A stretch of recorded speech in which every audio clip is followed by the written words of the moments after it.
A life that cannot recollect what God has done is a graveyard. A man that cannot recollect what God has done is a graveyard. A ministry that cannot recollect what God has done is a graveyard, because there is no memory in the grave. What God requires is your memory. Can you flash back? Leave what I have not done. Can you think about what I have done? You cannot claim I have not done anything. You cannot. If you look at what I should do, devil will let you see I'm not faithful. But if you look at what I have done, you will see how faithful I am. Then it is very important to understand that there is nothing natural about Thanksgiving. Thanksgiving will always remain supernatural. It is not common among men to give thanks. It is common for men to murmur. It is usual for men to complain. As a matter of fact, have you noticed? You realize that it is in the nature of man that we are insatiable. You cannot satisfy man. And that's why you realize there are seasons in your life you have no clothes. And you wish someone can even cover you, even if it's used one. That was your earnest prayer. But the moment God meets that need that somebody give you used clothes, just at that moment, you start desiring new one. You prefer to buy new one than to use a used clothes. And just at the time that God also provides for you to buy new one, you start looking for another one that nobody has ever wear. You think your need was protection initially, until God meets that need. But after that, you shifted it to beautification. And after that, you even make it competition. And after that, you want to be Lord of Lords. You crave for something that nobody has. Someone that is trekking will be desiring that God can give him a bicycle. But when God gives him a bicycle, he will soon start complaining that his leg is paining him. That he wish he can have a motorcycle. And when God gives him a motorcycle, he will still keep on asking God that can give him a three tire. But when God gives him a 3 tire, that the rain is not beating him, he will feel that that thing does not meet his status. That thing is not proud of it. That how can he, a child of God, be riding a 3 tire? He will ask God for 4 tire. Even when God gives him 4 tire, he will still be admiring or converting for some other cars. You realize that this thing looks like an adventure. We are creators of lust. And one of the way to kill our lust is to donate by Thanksgiving. Thanksgiving communicates satisfaction. It communicates gratitude. The children of Israel were hungry until God showed up and gave them manna. But they soon start to complain that they are tired of the manna. So that is to let us know the works of the enemy. That the devil is going all around just to discredit what God has done in your life. To make you to commonize it. To make you to look at everything as though he does not want it. God is not even trying in your life. And that is why everywhere, every house you see Thanksgiving, understand that it is supernatural. Are we together now? Thanksgiving is always supernatural. It is not the works of man, but it is the workings of God. It is God that works in us. Philippians chapter 2 and verse 13. The Bible says, for it is God which worketh in you, both to will to do and to do of his good pleasure. What is his good pleasure? Is that we make known his praise, is that we worship him. But that act is the workings of God. It is God that works in us, both to have the willing, the desire, the willingness to want to appreciate God, and even the grace to go further to perform it. So when you have a heart and say, I want to do a special Thanksgiving today, I want to dance to God today, it is supernatural. It cannot be the works of flesh. It is not the work of the devil. It is always the work of God.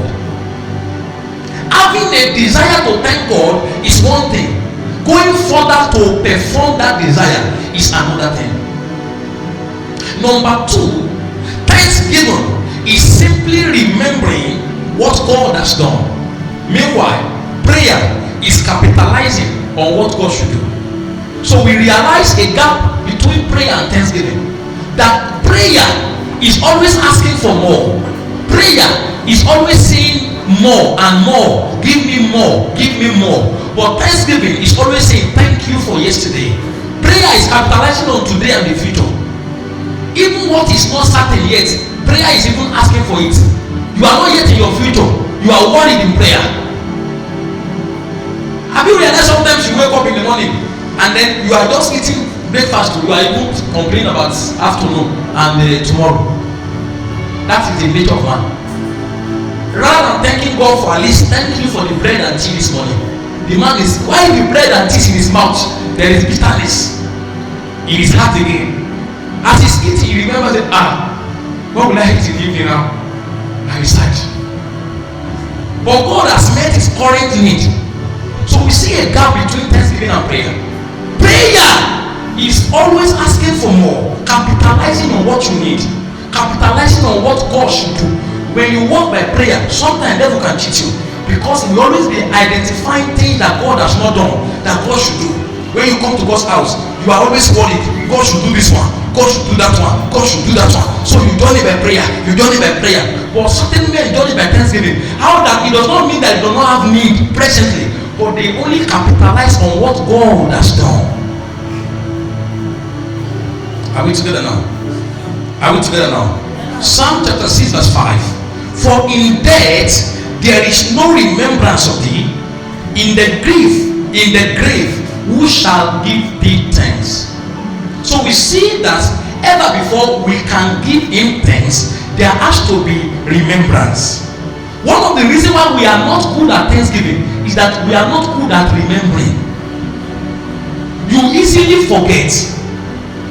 It's in the nature of man to forget, but it is in the nature of God to remember what he has done. You begin to walk in the class of God when you start remembering.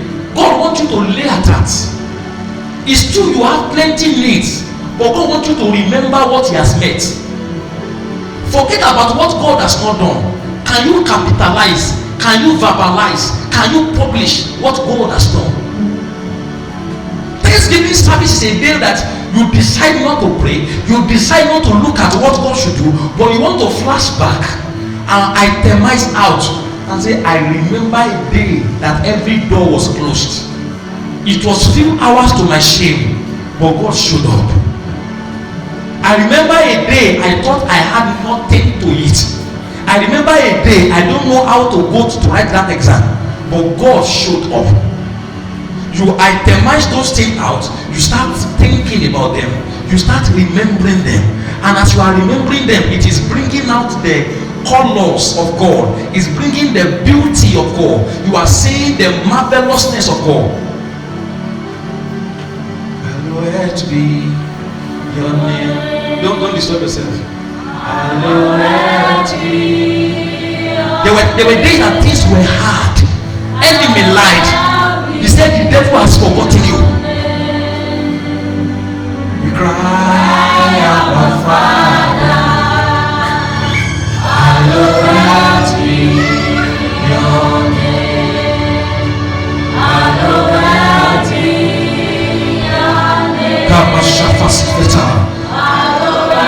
be your name. Daily as I live, often as I breathe, let my whole life be expressed of your grace.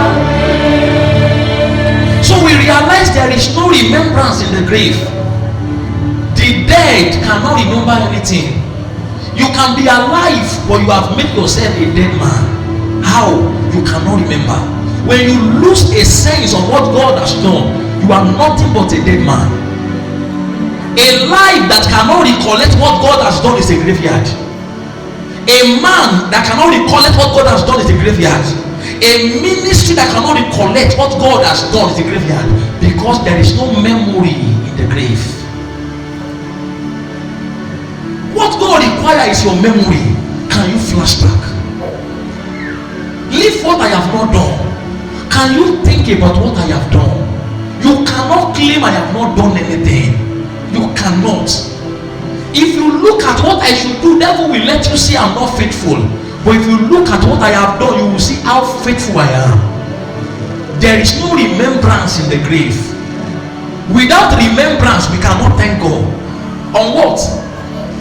What will you thank him for? You only thank him for what you remember he has done. What you remember him for, the garlic, the cucumber, the onion, is what you thank him for. Number 3, thanksgiving is an act of faith. Even when there is nothing to thank God for, even when there is nothing to thank God for. So in case you are here this morning and the enemy have already amplified in your heart things that God has not done, there is no reason to rejoice, no reason to thank God. But thanksgiving is an act of faith.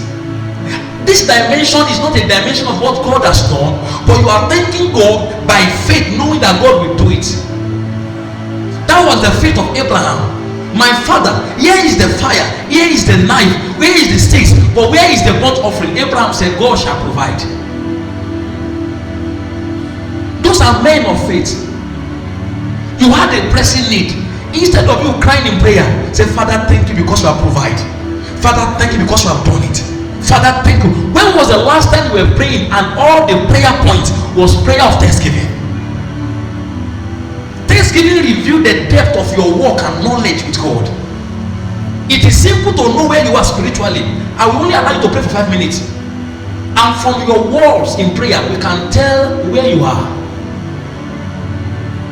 Because anytime you begin to pray, God pay attention, because he realized your growth from that. Say, this one is still a baby, this one is still a mature man. Is an act of faith. 2 Chronicles chapter 20 verse 21. And when they had consulted with the people, he appointed singers unto the Lord that should praise the beauty of holiness, and they went out before the army and say, praise the Lord, for his mercy endureth forever. As at that time, enemies surround them, shame surround them, mockery surround them, defeat is in front of them, nothing to thank God for. Do you thank God in the midst of crisis? But these men lift up their voice and begin to reveal the beauty of his holiness. Who exalts God's holiness in the middle of crisis? You should seek for the vengeance and fire. But this men, look at the knowledge, look at maturity. Babies will come and be shouting fire, fire, fire, fire. But this guy come, they choose to praise the beauty of his holiness. What did they understand in the middle of storm? Sometimes the loudest is not the strongest. Sometimes the silent can be the strongest. That you are loud and you are jumping up and down in prayer does not mean you are the one that is strongest among us. Sometimes the guy that can meditate and journey to the corridors of prayer can be the strongest. Because oftentimes the empty barrel make the loudest noise.